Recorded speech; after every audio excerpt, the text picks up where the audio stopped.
Using a grapefruit spoon can make everything faster and safer, opening up plastic that is on a bottle, or cottage cheese, or peanut butter.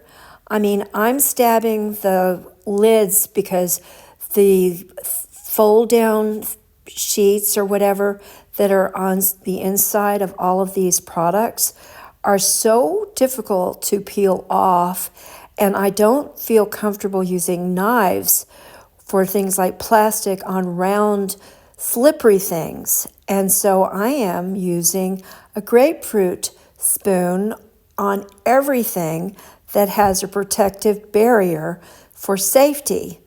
And so far, there have been no problems.